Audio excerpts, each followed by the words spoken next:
I've struggled with suicidal ideation. I've been in the emergency room more times than I can count.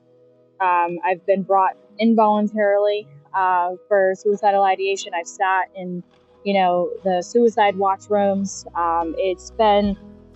My life has been quite challenging, we'll say. Hi, I'm Lance, and this is Unsilent, a speak series by NoStigmas that champions mental health advocacy and challenges the stigmas that all too often prevent people from getting the help they need. We're so glad you're here.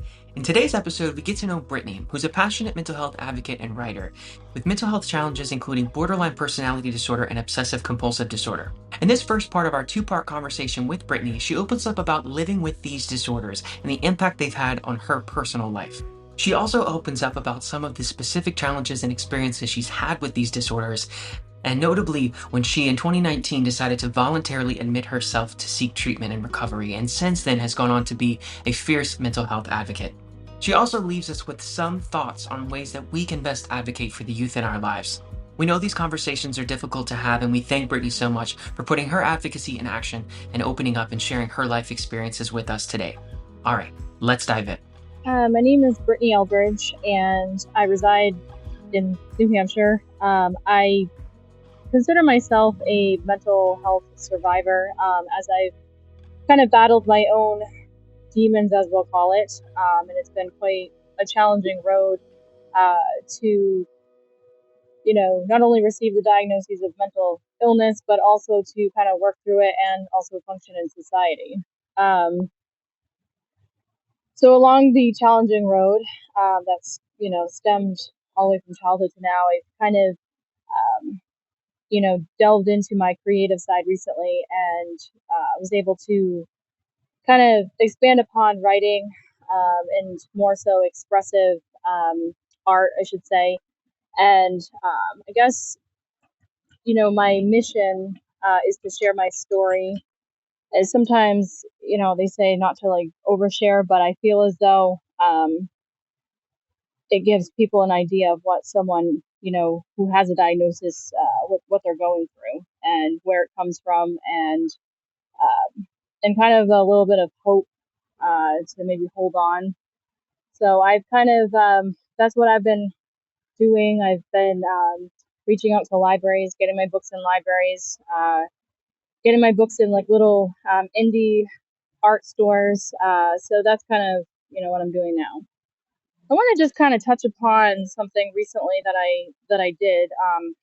I did this integrative processing therapy just randomly one day. A woman, Monica Fowler, has her own business and had given me a free session to basically, experiment. And so when she was doing the therapy, basically, it's like this thing she does with her fingers, and she does this motion, and basically it's energy, and it's a more in-depth process. I'm not sure I could really explain it. It's on our website, but she was able to, or her fingers rather, pulled apart at the age of 6 years old. So I think of myself at the age of 6 years old, and I can remember myself sitting on my father's porch steps. I had visitation with him on the weekends, and I can remember sitting there one day begging my dad that he bring me home, because I knew that my mom was going to, I just had this fear rather that, my mom was going to be dead because she married a very abusive man. And so at the age of 6 years old, probably when I should have been worrying about, play and creativeness and uh, socializing with friends and things like that and learning, I was more geared towards adult problems. So a lot of chaos in the house, a lot of fear was instilled in me. I watched my mom basically struggle through her own traumas, her unhealed childhood wounds, and basically because of her choices and what she was dealing with, she didn't always choose healthy relationships. So I was, seeing all of that going on. At the age of 6, also, I experienced abandonment from my father. He walked out of my life for his own reasons with mental health, drugs, alcohol, and also there was some things going on in the family as well that made it really complicated. So not only was I, uh, a young child seeing chaos in my home with my mother's relationships, I also experienced, my dad abandoning me. So I went through all these developmental periods of my life with some of my, I guess, emotional needs not met. So then I went into middle school, middle school rather, and struggled with an eating disorder. So I struggled with anorexia and was under doctor's care for that. So a little bit further, going through high school, I took college prep classes. I took a cosmetology course. Um, I did very well in school. I don't know how. I did very well in school. I had troubles with being on time. There were times when my mom was going to threaten the truancy officer on me because I had a really hard time. Um, and at that time, I didn't really know what I was battling. I didn't really know I had mental illness.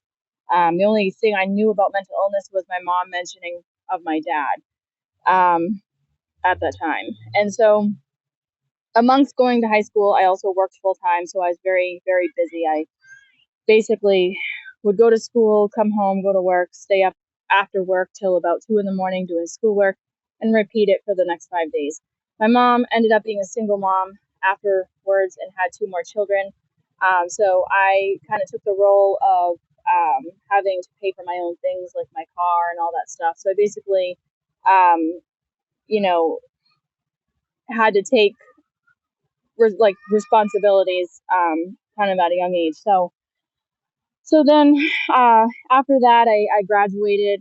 I had been in a 4-year relationship as well, kind of around the time I graduated high school. And 2 months after I graduated high school, I was working one night and I got a phone call that my high school boyfriend died in a car crash. So that was my first experience with tragic loss and grief and all of that. So that was very hard. And then, of course, I get married and I struggled with borderline personality disorder, which I was diagnosed at the age of 29. I also struggled with major depression, OCD, PTSD, agoraphobia, and all of that. And it kind of, I would say, ruined my relationship. And I think that, I feel that two people who come together in a relationship, they kind of bring their own inequities, and so I'm working through that part as far as the blame. But yeah, it's been challenging with mental health, and it's the last 3 years now, I should say. I've kind of been in an awakening process of kind of delving into childhood, delving into the effects of learned family behavior. And it's been quite challenging. It really, really has been quite challenging. And in 2019, also, I voluntarily brought myself to the hospital for mental health reasons. So I've been through it all, pretty much, I feel like. I've struggled with suicidal ideation. I've been in the emergency room more times than I can count. I've been brought involuntarily for suicidal ideation. I've sat in, the suicide watch rooms. It's my life has been quite challenging, we'll say. And, a person, what I've learned with borderline personality disorder, they struggle with, severe emptiness, struggle with kind of like an identity crisis. They also struggle with abandonment issues where they'll even go to the extreme measures of avoiding abandonment. So there's um, a lot going on with it. And, recently I read a book about trauma. And what I've learned is that all these disorders that I have, really the main root of it is trauma. So that's kind of where I'm going with that. So for me, OCD stemmed from when I was after I worked as a housekeeper. I noticed that it would magnify. So I think I already had some type of OCD. It's just certain things in life can magnify those symptoms, I guess. So I worked as a housekeeper and in a hospital, and I guess my brain kind of correlated some certain traumatic events that happened at the hospital that I worked at. I won't go into detail, but I saw some very hard things. And so I developed this OCD with cleanliness and contamination, rather. And I would always have to, every day, I would have to clean my car with Lysol wipes, spray Lysol. I'd have to clean my shoes, the inside, the outside. When I got home, I had to take my clothes like at the door and bring them to the washer so I wasn't like feeling like my clothes were like contaminating the house.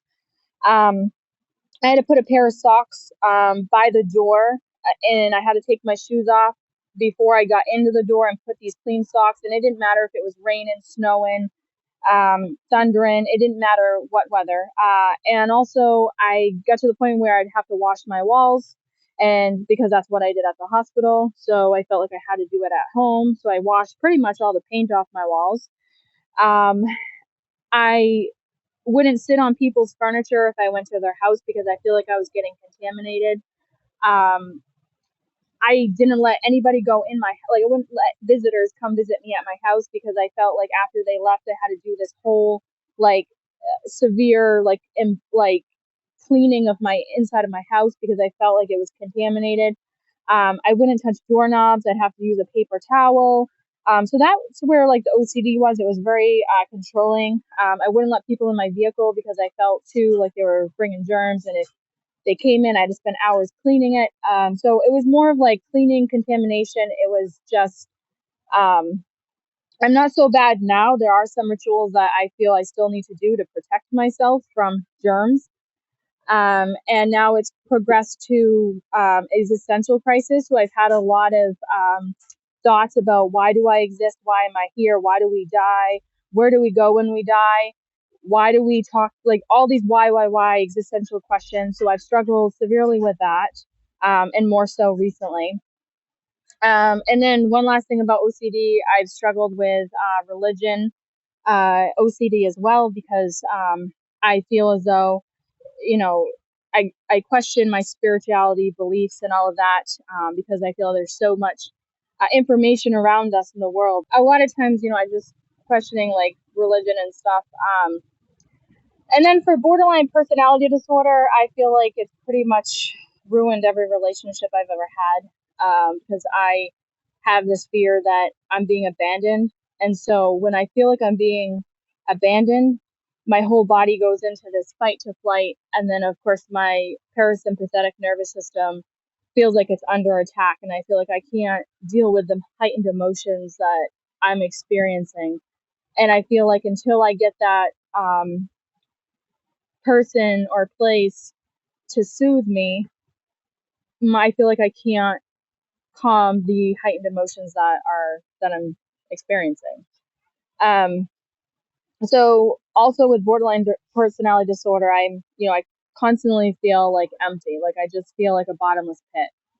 I've also, because of borderline personality disorder, I've also struggled with derealization and dissociation, which has been challenging. So nonetheless, because I've also got the OCD symptoms. So now I'm obsessing about, the borderline personality disorder symptoms that I'm struggling with. So it's almost like a war inside my own self. And it's really, really hard to experience joy and happiness because it's really hard, and boundaries are really hard with me as well.